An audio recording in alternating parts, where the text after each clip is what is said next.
À Venise, il rencontra son frère Lord Surbiton qui venait d'arriver de Corfou dans son yacht. Les deux jeunes gens passèrent ensemble une charmante quinzaine. Le matin, ils erraient sur le Lido, ou glissaient çà et là par les canaux verts dans leurs longues gondoles noires. L'après-midi, ils recevaient d'habitude des visites sur le yacht, et le soir, ils dînaient chez Florian et fumaient d'innombrables cigarettes sur la piazza. Pourtant, d'une façon ou de l'autre, Lord Arthur n'était pas heureux. Chaque jour, il étudiait dans le Times la colonne des décès, s'attendant à y voir la nouvelle de la mort de Lady Clementina. Mais tous les jours, il avait une déception. Il se prit à craindre que quelque accident ne lui fût arrivé, et regretta maintes fois de l'avoir empêchée de prendre l'aconitine quand elle avait été si désireuse d'en expérimenter les effets. Les lettres de Sibylle, bien que pleines d'amour, de confiance et de tendresse, étaient souvent d'un ton très triste, et parfois il pensait qu'il était séparé d'elle à jamais. Après une quinzaine de jours, Lord Surbiton fut las de Venise et se résolut de courir le long de la côte jusqu'à Ravenne, parce qu'il avait entendu dire qu'il y a de grandes chasses dans le Pinetum. Lord Arthur, d'abord, refusa absolument de l'y suivre, mais Surbiton, qui l'aimait beaucoup, le persuada enfin que, s'il continuait à résider à l'hôtel d'Agnelli, il mourrait d'ennui. Et le 15e jour au matin, ils mirent à la voile par un fort vent du nord-est et une mer un peu agitée. La traversée fut agréable.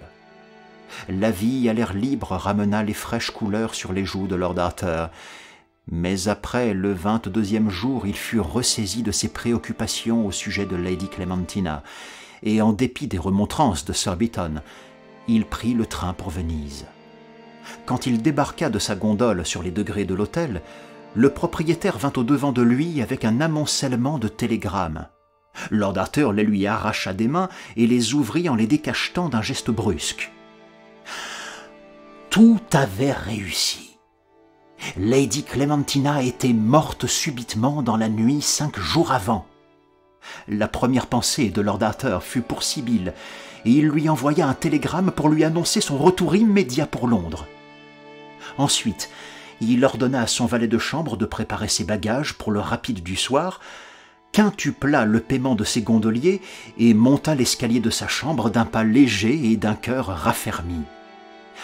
3 lettres l'y attendaient. L'une était de Sibylle, pleine de sympathie et de condoléances. Les autres de la mère d'Arthur et de l'avoué de Lady Clementina. La vieille dame, paraît-il, avait dîné avec la duchesse le soir qui avait précédé sa mort. Elle avait charmé tout le monde par son humour et son esprit, mais elle s'était retirée d'un peu bonheur en se plaignant de souffrir de l'estomac. Au matin, on l'avait trouvée morte dans son lit sans qu'elle parût avoir aucunement souffert. Sir Matthew Reid avait été appelé alors, mais il n'y avait plus rien à faire, et dans les délais légaux, on l'avait enterrée à Beauchamp-Chalcote. Peu de jours avant sa mort, elle avait fait son testament. Elle laissait à Lord Arthur sa petite maison de Curzon Street, tout son mobilier, ses effets personnels, sa galerie de peinture, à l'exception de sa collection de miniatures qu'elle donnait à sa sœur, Lady Margaret Rufford, et son bracelet d'améthyste qu'elle léguait à Sibylle Merton. L'immeuble n'avait pas beaucoup de valeur, mais M. Mansfield, l'avoué, était très désireux que Lord Arthur revînt le plus tôt qu'il lui serait possible, parce qu'il y avait beaucoup de dettes à payer et que Lady Clementina n'avait jamais tenu ses comptes en règle. Lord Arthur fut très touché du bon souvenir de Lady Clementina et pensa que M. Podgers avait vraiment assumé une lourde responsabilité dans cette affaire. Son amour pour Sibylle, cependant, dominait toute autre émotion, et la conscience qu'il avait fait son devoir lui donnait paix et réconfort.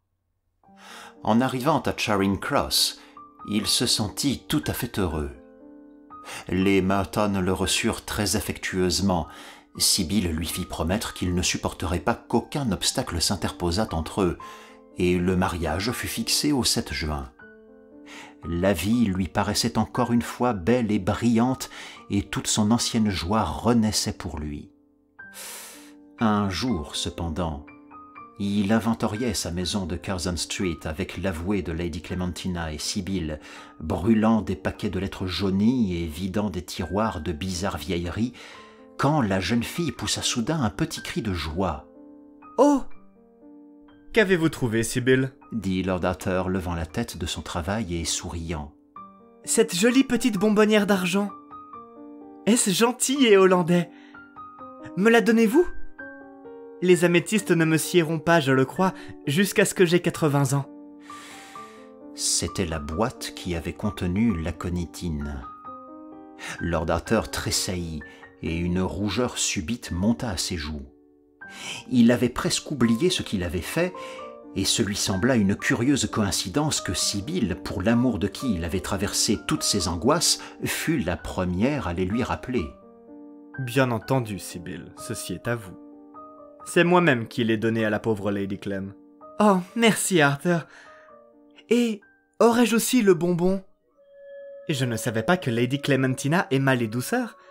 Je la croyais beaucoup trop intellectuelle. » Lord Arthur devint terriblement pâle, et une horrible idée lui traversa l'esprit. « Un bonbon?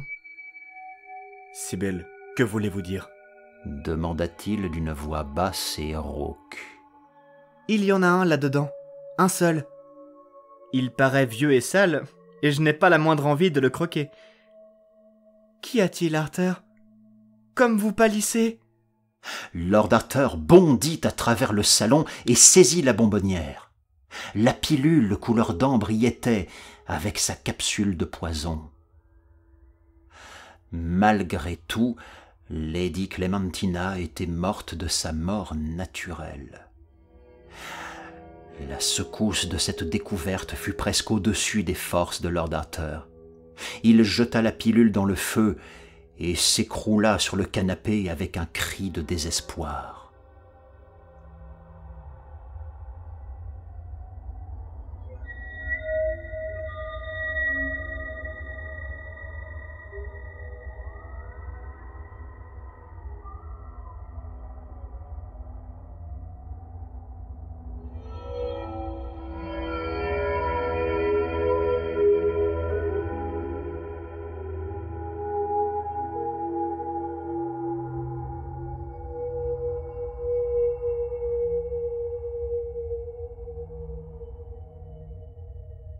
Monsieur Merton fut très navré du second ajournement du mariage, et Lady Julia, qui avait déjà commandé sa robe de noces, fit tout ce qu'elle put pour amener Sibyl à une rupture.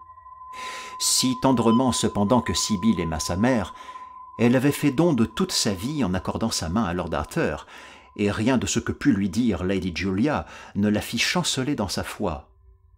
Quant à Lord Arthur, il lui fallut bien des jours pour se remettre de sa cruelle déception, et quelque temps ses nerfs furent complètement détraqués. Pourtant, son excellent bon sens se ressaisit bientôt, et son esprit sain et pratique ne lui permit pas d'hésiter longtemps sur la conduite à tenir. Puisque le poison avait fait une faillite si complète, la chose qu'il convenait d'employer était la dynamite, ou tout autre genre d'explosif. En conséquence, il examina à nouveau la liste de ses amis et de ses parents, et après de sérieuses réflexions, il résolut de faire sauter son oncle, le doyen de Chichester. Le doyen, qui était un homme de beaucoup de culture et de savoir, raffolait des horloges. Il avait une merveilleuse collection d'appareils à mesurer le temps qui s'étendait depuis le XVe siècle jusqu'à nos jours. Il parut à Lord Arthur que ce dada du bon doyen lui fournissait une excellente occasion de mener à bien ses plans. Mais se procurer une machine explosive était naturellement un tout autre problème. Le London Directory ne lui donnait aucun renseignement à ce sujet, et il pensa qu'il lui serait de peu d'utilité d'aller aux informations à Scotland Yard. Là, on n'est jamais informé des faits et gestes du parti de la dynamite qu'après qu'une explosion a eu lieu, et encore n'en sait-on jamais bien long là-dessus. Soudain, il pensa à son ami Rouvalov, le jeune russe de tendance très révolutionnaire qu'il avait rencontré l'hiver précédent chez Lady Windermere. Le comte Rouvalov passait pour écrire une vie de Pierre le Grand. Il était venu en Angleterre sous prétexte d'y étudier les documents relatifs au séjour du tsar dans ce pays en qualité de charpentier de marine. Mais généralement on le soupçonnait d'être un agent nihiliste, et il n'y avait aucun doute que l'ambassade russe ne voyait pas d'un bon œil sa présence à Londres. Lord Arthur pensa que c'était là tout à fait l'homme qui convenait à ses desseins, et un matin, il poussa jusqu'à son logement à Bloomsbury pour lui demander son avis et son concours. « Voilà donc que vous songez à vous occuper sérieusement de politique, » dit le comte Rouvaloff quand Lord Arthur lui eut exposé l'objet de sa démarche. Mais Lord Arthur, qui haïssait les fanfaronnades, de quelque genre que ce fût, se crut obligé de lui expliquer que les questions sociales n'avaient pas le moindre intérêt pour lui, et qu'il avait besoin d'un exploseur dans une affaire purement familiale, et qui ne concernait que lui-même. Le comte Rouvaloff le considéra quelques instants avec surprise. Puis, voyant qu'il était tout à fait sérieux, il écrivit une adresse sur un morceau de papier, signa de ses initiales et le tendit à Lord Arthur à travers la table. « Scotland Yard donnerait gros pour connaître cette adresse, mon cher ami. »« Ils ne l'auront pas. » s'écria Lord Arthur en éclatant de rire. Et, après avoir chaleureusement secoué la main du jeune Russe, il se précipita en bas de l'escalier, regarda le papier et dit à son cocher de le conduire à Soho Square. Là, il le congédia et suivit Greek Street, jusqu'à ce qu'il arrivât à une place que l'on appelle Bailey's Court. Il passa sous le viaduc et se trouva dans un curieux cul-de-sac qui paraissait occupé par une buanderie française. D'une maison à l'autre, tout un réseau de cordes s'allongeait, chargé de linge, et dans l'air du matin il y avait une ondulation de toile blanche. Lord Arthur alla droit au bout de ce séchoir et frappa à une petite maison verte. Après quelque attente, durant laquelle toutes les fenêtres de la cour se peuplèrent de têtes qui paraissaient et disparaissaient, la porte fut ouverte par un étranger d'allure assez rude, qui lui demanda en très mauvais anglais ce qu'il désirait. Lord Arthur lui tendit le papier que lui avait donné le comte Rouvaloff. Sitôt qu'il le vit, l'homme s'inclina et engagea Lord Arthur à pénétrer dans une très petite salle au rez-de-chaussée, en façade. Peu d'instants après, Herr Winkelkopf, comme on l'appelait en Angleterre, fit en hâte son entrée dans la salle, une serviette souillée de taches de vin à son cou et une fourchette à la main gauche. « Le comte Rouvaloff, » dit Lord Arthur en s'inclinant, « m'a donné une introduction près de vous, et je suis très désireux d'avoir avec vous un court entretien pour question d'affaires. Je m'appelle Smith, Robert Smith, et j'ai besoin que vous me fournissiez une horloge explosive. » « Enchanté de vous recevoir, Lord Arthur, » répliqua le malicieux petit Allemand en éclatant de rire. « Ne me regardez donc pas d'un air si alarmé. C'est mon devoir de connaître tout le monde, et je me souviens de vous avoir vu un soir chez Lady Windermere. J'espère que sa grâce est bien portante. Voulez-vous venir vous asseoir à côté de moi tandis que je finis de déjeuner? J'ai un excellent pâté, et mes amis sont assez bons pour dire que mon vin du Rhin est meilleur qu'aucun de ceux qu'on peut boire à l'ambassade d'Allemagne. » Et avant que Lord Arthur fût revenu de sa surprise d'avoir été reconnu, il se trouvait assis dans l'arrière-salle, buvait à petits traits le plus délicieux Marcobrunner dans une coupe jaune pâle marquée aux monogrammes impériaux, et bavardait de la façon la plus amicale qu'il fût possible avec le fameux conspirateur. « Des horloges à exploseur, » dit Herr Winkelkopf, « ne sont pas de très bons articles pour l'exportation à l'étranger, même si l'on réussit à les faire passer à la douane. Le service des trains est si irrégulier que d'ordinaire elles explosent avant d'être arrivées à destination. Si cependant vous avez besoin de quelqu'un de ces engins pour un usage intérieur, je puis vous fournir un excellent article et vous garantir que vous serez satisfait du résultat. Puis-je vous demander à quel usage vous le destinez? Si c'est pour la police ou pour quelqu'un qui touche en quoi que ce soit à Scotland Yard, j'en suis désolé, mais je ne puis rien faire pour vous. Les détectives anglais sont vraiment nos meilleurs amis. J'ai toujours constaté qu'en tenant compte de leur stupidité, nous pouvons faire absolument tout ce que nous voulons. Je ne voudrais toucher un cheveu de la tête d'aucun d'eux. Je vous assure, repartit Lord Arthur, que cela n'a rien à faire avec la police. En réalité, le mouvement d'horlogerie est destiné au doyen de Chichester. Et là Je n'avais nulle idée que vous soyez si prononcé en matière de religion, Lord Arthur. Les jeunes gens d'aujourd'hui ne s'échauffent guère là-dessus.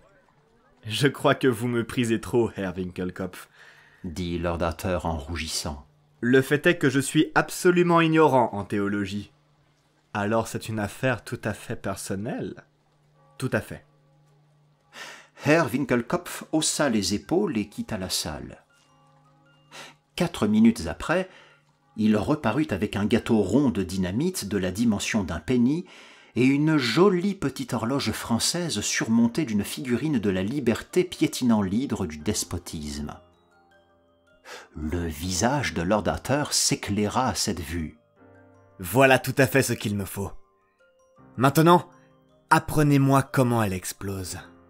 Ah, ceci est mon secret, répondit Herr Winkelkopf, contemplant son invention avec un juste regard d'orgueil. Dites-moi seulement quand vous désirez qu'elle explose, et je réglerai le mécanisme pour l'heure indiquée. Bon. Aujourd'hui, c'est mardi, et si vous pouvez me l'expédier tout de suite... C'est impossible! J'ai un tas de travaux, une besogne très importante pour certains amis de Moscou. Oh, il sera encore temps si elle est remise demain soir ou jeudi matin. Quant au moment de l'explosion... Fixons-la à vendredi à midi. À cette heure-là, le doyen est toujours à la maison. Vendredi à midi, répéta Herr Winkelkopf. Et il prit une note à ce sujet sur un grand registre ouvert sur un bureau près de la cheminée. Et maintenant, dit Lord Arthur, se levant de sa chaise, veuillez me faire savoir de combien je vous suis redevable. C'est une si petite affaire, Lord Arthur, que je vais vous compter cela au plus juste. La dynamite coûte 7 shillings 6 pence, le mouvement d'horlogerie 3 livres 10 shillings, et le port environ 5 shillings. Je suis trop heureux d'obliger un ami du comte Roufaloff. Mais votre dérangement, Herr Winkelkopf, oh, ce n'est rien. C'est un plaisir pour moi. Je ne travaille pas pour l'argent. Je vis entièrement pour mon art. Lord Arthur déposa 4 livres 2 shillings 6 pence sur la table, remercia le petit Allemand de son amabilité et, déclinant de son mieux une invitation à rencontrer quelques anarchistes à un thé à la fourchette le samedi suivant, il quitta la maison de Herr Winkelkopf et se rendit au parc. Pendant les 2 jours qui suivirent, Lord Arthur fut dans un état de très grande agitation nerveuse. Le vendredi à midi, il se rendit au Buckingham Club pour y attendre les nouvelles. Tout l'après-midi, le stupide laquais de service à la porte monta des télégrammes de tous les coins du pays, donnant le résultat des courses de chevaux, des jugements dans des affaires de divorce, l'état de la température et d'autres informations semblables, tandis que le ruban dévidait les détails les plus fastidieux sur la séance de nuit de la Chambre des communes et une petite panique au Stock Exchange. À 4 heures arrivèrent les journaux du soir, et Lord Arthur disparut dans le salon de lecture avec le Pall Mall Gazette, le James Gazette, le Globe et l'Echo, à la grande indignation du colonel Goodchild, qui désirait lire le compte-rendu d'un discours prononcé par lui, le matin, à l'hôtel du Lord Mayor, au sujet des missions sud-africaines et de la convenance d'avoir, dans chaque province, des évêques noirs. Or, le colonel, pour une raison ou une autre, avait un préjugé très vif contre les Evening News. Aucun des journaux, cependant, ne contenait la moindre allusion à Chichester, et Lord Arthur comprit que l'attentat avait échoué. Ce fut pour lui un terrible coup, et quelques minutes, il demeura tout à fait abattu. Herr Winkelkopf, qu'il alla voir le lendemain, se répandit en excuses laborieuses et offrit de lui fournir une autre horloge à ses propres frais ou une caisse de bombes de nitroglycérine au prix coûtant. Mais Lord Arthur avait perdu toute confiance dans les explosifs, et Herr Winkelkopf reconnut que toutes choses sont si sophistiquées aujourd'hui qu'il est difficile d'avoir même de la dynamite non frelatée. Cependant, le petit Allemand, tout en admettant que le mouvement à horlogerie pouvait être défectueux sur quelques points, n'était pas sans espoir que l'horloge pût encore se déclencher. Il citait à l'appui de sa thèse le cas d'un baromètre qu'il avait envoyé une fois au gouverneur militaire d'Odessa, réglé pour exploser le 10e jour. Ce baromètre n'avait rien produit au bout de 3 ans. Il était également tout à fait exact que, lorsqu'il explosa, il ne réussit qu'à réduire en bouillie une servante, car le gouverneur avait quitté la ville 6 semaines avant. Mais du moins cela prouvait que la dynamite, en tant que force destructive, sous le commandement d'un mouvement d'horlogerie, était un agent puissant, bien qu'un peu inexact. Lord Arthur fut un peu consolé par cette réflexion, mais même à ce point de vue, il était destiné à éprouver une nouvelle déception. 2 jours plus tard, comme il montait l'escalier, la duchesse l'appela dans son boudoir et lui montra une lettre qu'elle venait de recevoir du doyenné. « Jane m'a écrit des lettres charmantes, lui dit-elle. Vous devriez lire la dernière. Elle est aussi intéressante que les romans que nous envoie Muddy. » Lord Arthur lui prit vivement la lettre des mains. Elle était ainsi conçue. Le doyenné, Chichester, 27 mai. Ma bien chère tante, je vous remercie beaucoup de la flanelle pour la société Dorcas et aussi pour le guingamp. Je suis tout à fait d'accord avec vous pour estimer absurde leur besoin de porter de jolies choses. Mais aujourd'hui, tout le monde est si radical, si irréligieux qu'il est difficile de leur faire voir qu'ils ne doivent pas avoir les goûts et l'élégance des hautes classes. Vraiment, je ne sais où nous allons. Comme papa le dit souvent dans ses sermons, nous vivons dans un siècle d'incrédulité. Nous avons eu une bonne histoire au sujet d'une petite pendule qu'un admirateur inconnu a envoyée à papa jeudi dernier. Elle est arrivée de Londres, port payé, dans une caisse de bois, et papa pense qu'elle lui a été expédiée par quelques lecteurs de son remarquable sermon « La licence est-elle la liberté ?»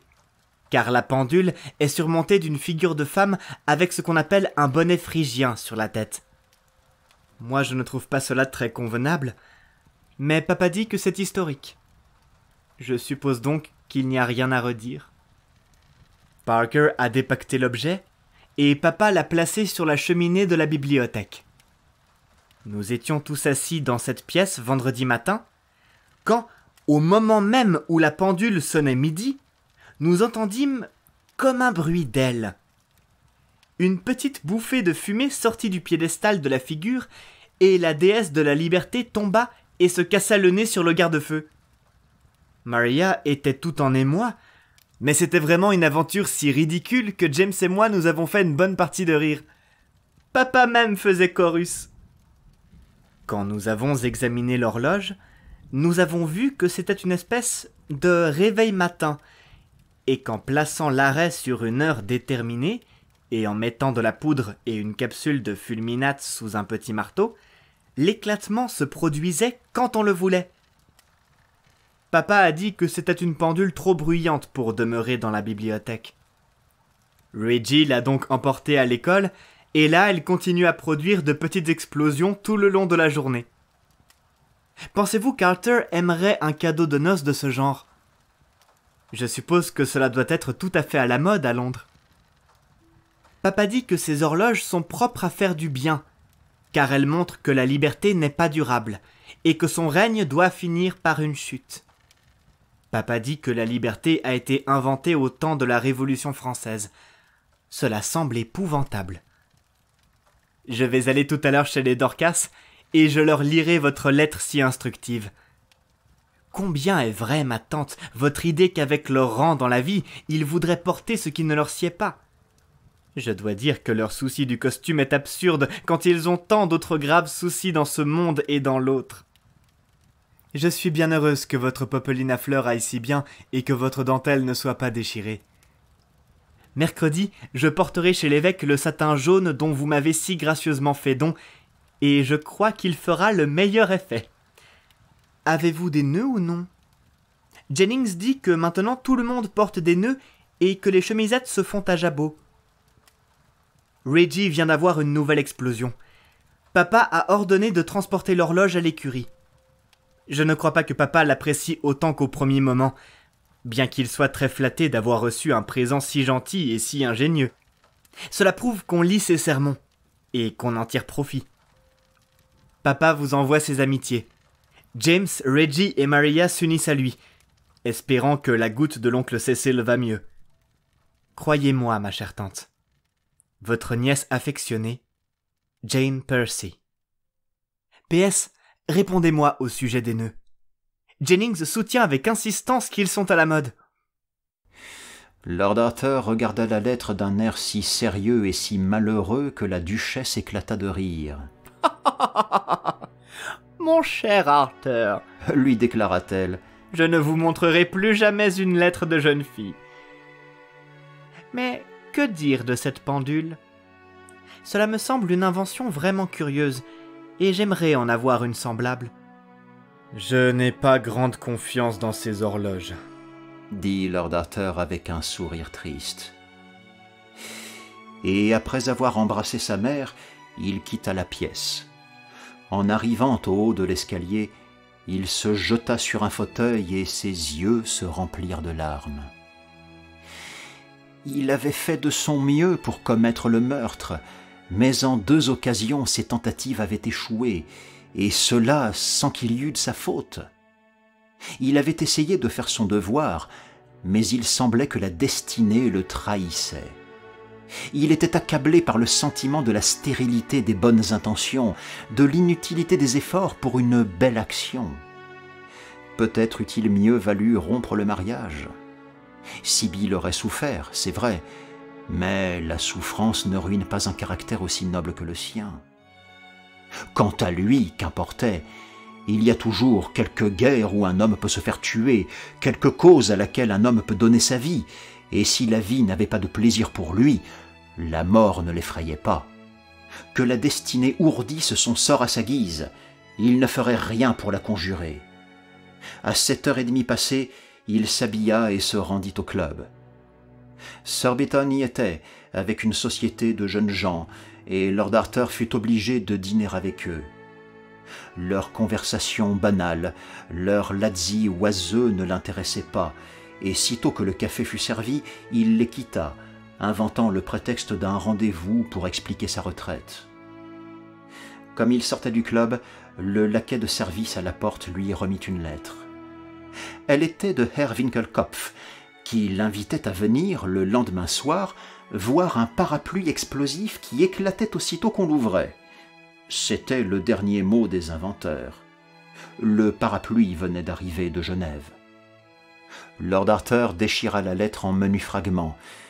Il était déterminé à ne plus avoir recours à de nouvelles tentatives. Puis il s'en alla errer le long des quais de la Tamise, et pendant des heures il demeura assis près du fleuve. La lune se montra à travers un voile de nuages fauves, comme un œil de lion derrière une crinière, et d'innombrables étoiles pailletèrent l'abîme des cieux, comme la poussière d'or qu'on a semée sur un dôme pourpre. À certains moments, un bateau se balançait sur le fleuve bourbeux et poursuivait sa route dérivante au gré du courant. Les signaux du chemin de fer, de vert, devenaient rouges à mesure que les trains traversaient le pont avec des sifflements aigus.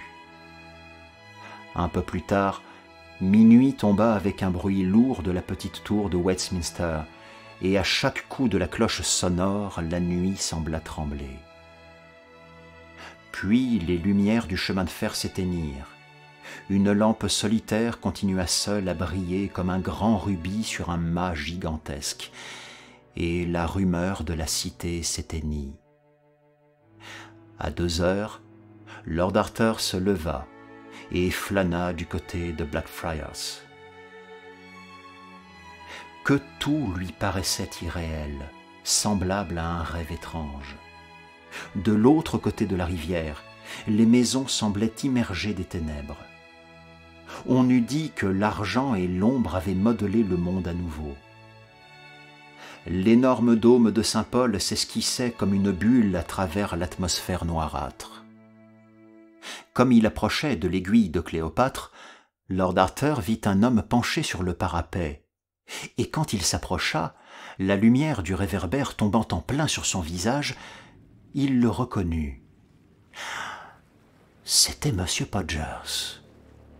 Nul n'eût pu oublier le visage gras et flasque, les lunettes d'or, le faible sourire maladif, la bouche sensuelle du chiromancien. Lord Arthur s'arrêta. Une idée l'illumina soudain, comme un éclair. Il se glissa doucement vers M. Podgers. En une seconde, il le saisit par les jambes et le jeta dans la Tamise. Un grossier juron, Par la chatte! un clapotis d'éclaboussures, et ce fut tout. Lord Arthur regarda avec anxiété la surface du fleuve, mais il ne put rien voir du chiromancien que son petit chapeau qui pirouettait dans un tourbillon d'eau argenté par le clair de lune. Au bout de quelques minutes, le chapeau coula à son tour, et plus aucune trace de M. Podgers ne demeura visible. Un instant, Lord Arthur crut qu'il apercevait une grosse silhouette déformée qui s'élançait sur l'escalier près du pont, et un affreux sentiment d'échec s'empara de lui, mais bientôt cette image s'accentua en reflet, et quand la lune brilla de nouveau après s'être dégagée des nuages, elle finit par disparaître. Alors il lui sembla qu'il avait réalisé les décrets du destin. Il poussa un profond soupir de soulagement, et le nom de Sibylle monta à ses lèvres. « Avez-vous laissé tomber quelque chose dans l'eau, monsieur ?» dit soudain une voix derrière lui. Il se retourna brusquement et vit un policeman avec une lanterne œil de bœuf. « Rien qui vaille, sergent. » répondit-il en souriant. Et, hélant un fiacre qui passait, il sauta dedans et ordonna au cocher de le conduire à Belgrave Square. Les quelques jours qui suivirent, il fut alternativement joyeux et inquiet. Il y avait des moments où il s'attendait presque à voir M. Podgers entrer dans sa chambre, et pourtant d'autres fois, il sentait que la fortune ne pouvait être aussi injuste à son égard. 2 fois, il se rendit à l'adresse du chiromancien à Westmount Street, mais il ne put prendre sur lui de faire tinter la sonnette. Il languissait d'avoir une certitude et il la redoutait.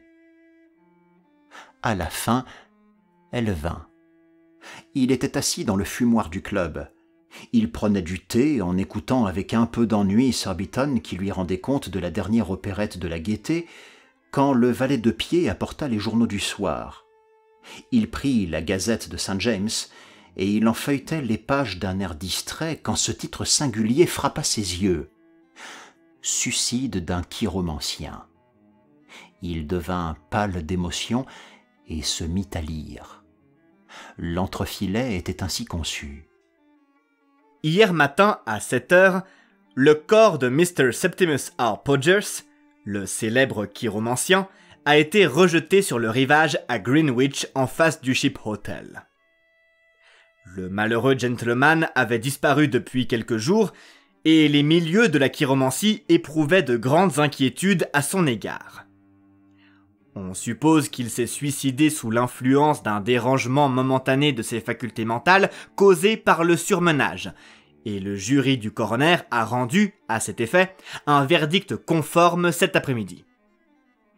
Mr. Podgers venait de terminer un traité complet relatif à la main humaine. Cet ouvrage sera prochainement publié et soulèvera, sans nul doute, beaucoup de curiosité. Le défunt avait 65 ans et ne paraît pas laisser de famille. Lord Arthur s'élança hors du club, le journal à la main, au grand ahurissement du laquais chargé de la conciergerie, qui essaya vainement de l'arrêter. Il courut droit à Park Lane. Sibylle, qui était à sa fenêtre, le vit arriver, et quelque chose lui dit qu'il apportait de bonnes nouvelles. Elle courut à sa rencontre, et quand elle regarda son visage, elle comprit que tout allait bien. « Ma chère Sibylle, s'écria Lord Arthur. marions-nous demain. » Jeune fou! Et le gâteau nuptial qui n'est même pas commandé! Répliqua Sibylle en riant au milieu de ses larmes.